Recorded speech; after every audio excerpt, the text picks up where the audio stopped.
Hi lovelies, you're welcome back to this channel. If you're new here, my name is Belinda's channel and here is Ballistic Gist.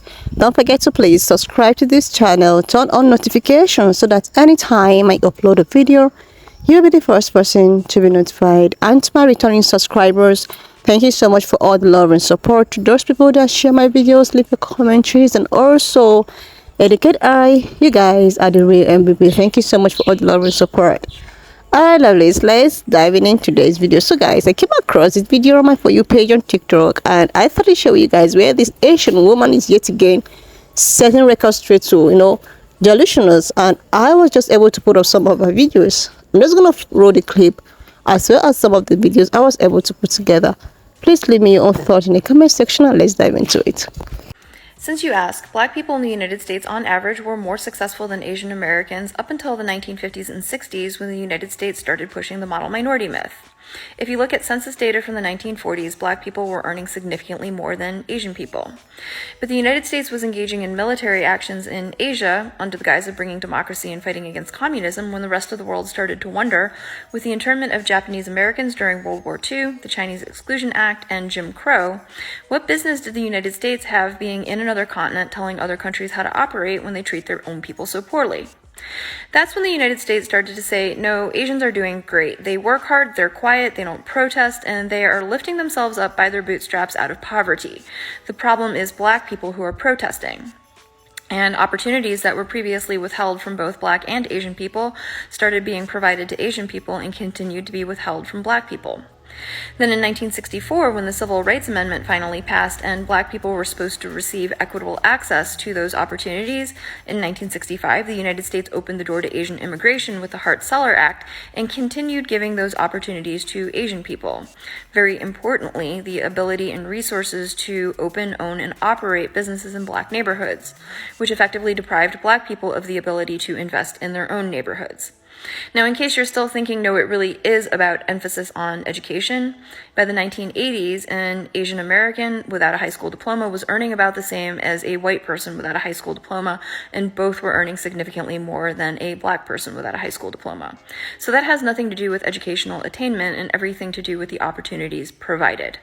But also that you inserted yourself in a conversation between two Asian Americans to weaponize Asian American identity against black people is just gross. I'm going to respond to this in two videos, one speaking generally, and in this video I'm specifically going to address Asian control of the black beauty industry.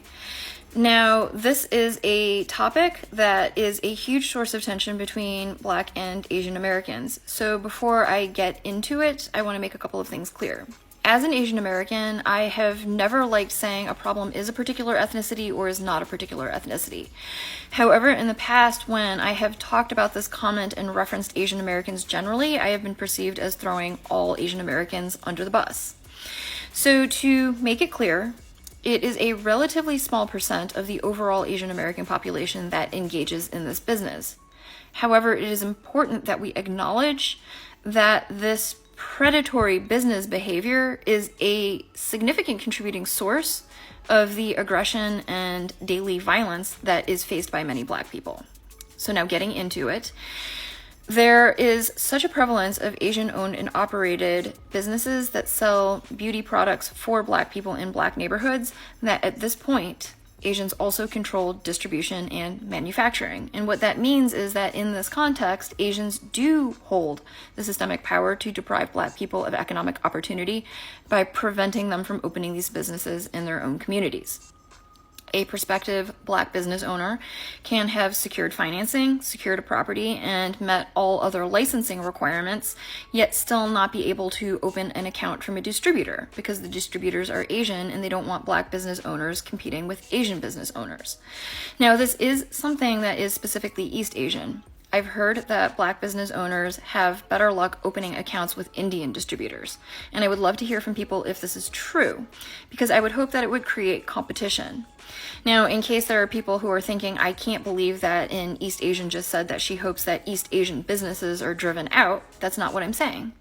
What I'm saying is that I hope that competition can be created to finally dismantle a toxic dynamic that's been going on for way too long.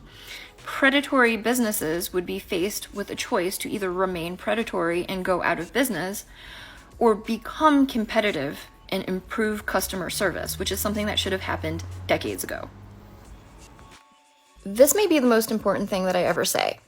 Asian Americans did not crack the code. It is that Asian Americans are white supremacy's favorite cipher where it comes to writing the fiction that white supremacy doesn't exist. Asian Americans do have the highest median household income by race in the United States, and we also have the highest wealth gap, with the highest income Asian Americans earning approximately 11 times as much as the lowest income Asian Americans. Also, Asian Americans are not the highest earners in the United States. Those individuals are white people. The logic being exercised here would be as if I took Jeff Bezos' household income and the household income of an unhoused person and used it to prove that the unhoused person has no problems because their median household income is billionaire. But the short answer to this is the Asian ethnicities that earn the most in the United States correspond to the Asian ethnicities that receive the vast majority of H-1B visas. In case your next question was, if the United States engages in so much white supremacy, why does it provide so much opportunity to immigrants in the form of H-1B visas? And it's because employers can pay employees who receive H-1B visas less than they would have to pay their non-immigrant counterparts. So it allows employers to gain access to highly skilled employees, and for the most part, immigrants who receive H-1B visas are able to earn more in the United States than they may be able to earn in their countries of origin, even if they're being paid less than their non-immigrant counterparts. Another reason why the United States does this is exactly to get people like you to ask this question. If Asian Americans seem to be doing well in the United States, that would indicate that white supremacy doesn't exist. The negative implication is if Black, Brown, Indigenous, and other people of color are not able to do as well as Asian Americans, the problem must not be white supremacy, the problem must be cultural to those demographics. However, if you look at Asian Americans who came to the United States not through high selectivity policies like H-1B visas and student visas, it becomes apparent that they do struggle with lack of equitable access to resources, and for them that has harmful outcomes very similar to the outcomes experienced by Black, Brown, Indigenous, and other people of color. It is wild to me how many adults still need it explained to them that just because the word Caucasian contains Asian, it does not mean that all people who are classified as Caucasian are Asian. Caucasian is not a compound word, it is a root with a suffix. Caucasian is an obsolete racial classification that was based on the disproven idea of biological race. The term was coined by the Göttingen School of History because they classified together all people who lived in the regions around the Caucasus Mountains, hence Caucasian. That included the Middle East, North Africa, Europe, and Asia. And they classified people on the mistaken idea that they shared things like skeletal anatomy and that classification could determine other traits. It laid the foundation for scientific racism. Other classifications that were created along with Caucasian included Mongoloid and Negroid. So no, Asians don't recognize those classifications because they didn't subscribe to those European beliefs. But it's a testament to the lingering damage that the idea of scientific racism has done that it is the term for the superior classification, Caucasian, which persists to this day. Word is used predominantly in the United States and is currently defined as white-skinned or of European origin. You can look that up. Now, I don't know whether you're picking on Southeast Asians because you personally have had bad experience or because that's who you think I am, but it is not. And my understanding of Southeast Asian history is not strong. So I will leave it to my Southeast Asian family to tell you why it is that some Southeast Asians might not have the fondest feeling towards Caucasians. But as systemic segregation goes, it was Caucasians in the United States who excluded Asians from the country for decades. And remember, all of this was avoidable if you had opened a search engine and entered Caucasian and read. It would have taken you way less effort than it took to leave this ignorant mess of a comment, which only gets points for being an excellent example of deny, attack, and reverse victim and offender. Like, seriously, lovelies, this is not new that Asian people have been a weapon against, black people. They've been used by, pan-colored people to actually subdue or make sure that black people are in a particular level in life. Like, in terms of everything, Asian American people can actually own businesses and all of that in, black neighborhood. And these same people are not even allowed to own businesses in white neighborhood. They are sidelined from opening, businesses in white neighborhood, but they are allowed to do that in black neighborhood because of what? Because they actually still want to keep black people on a certain level in life. They wouldn't want them to open a business, even when they want to, go out for maybe they want a loan or something to actually open a decent business. They are not allowed to do that. Like this thing have been trending on TikTok, which I actually posted, on my For You page on TikTok, and I also posted it in my other channel, where this group of women, decided to like have something like called an NGO in order to help black women to or other, brown women, people of color, to actually have access to loan and all of that. But do you know what really happened? This man that was in charge of, striking down affirmative action decided that he was going to sue this company. You know why he does that?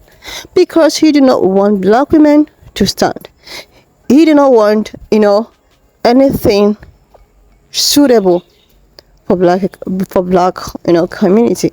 So they have used this as a way to keep, black people in some certain level, but may God we have it, black people are still striving. They are still succeeding, no matter how you want to try. Just let's take example about, this affirmative action that was struck down. That's about last year. It actually, trended on last year, where these people were thinking that affirmative action actually favored black people or black women, most especially, and they did all they could. They did all they could to struck down affirmative action. And after that, what really happened? What happened is that there's some people that thought that black people were the reason why they're not getting admission into these Ivy schools upon all their intelligent skills and all of that. They were not getting admitted into Ivy schools. They thought it was actually because of black women or black people, but we started realizing that the reason behind that was because of white women.